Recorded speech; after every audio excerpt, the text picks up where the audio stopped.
అందరికీ నమస్కారం అండి.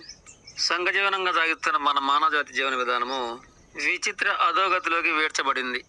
ఉదాహరణకు కలెక్టర్లు, మినిస్టర్లు, పోలీసులు, న్యాయమూర్తులు, ధనికులు, పాలకులు ఇటువంటి వారు కూడా కలిసి బొమ్మలకు ఏవేవో విధంగా ఉత్సవాలు జరుపుతూ ఉంటారు.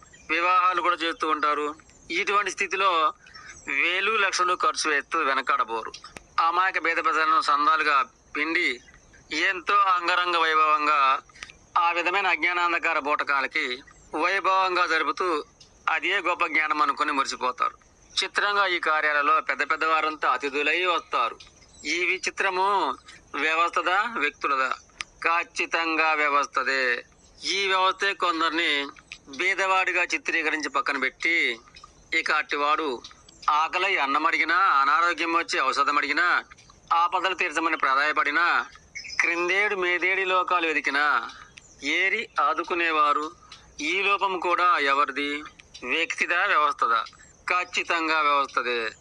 కనుక ఈ సంఘ లోపాలు సవరించమంటున్నా, తప్పు అనుకుంటే క్షమించమంటున్నా.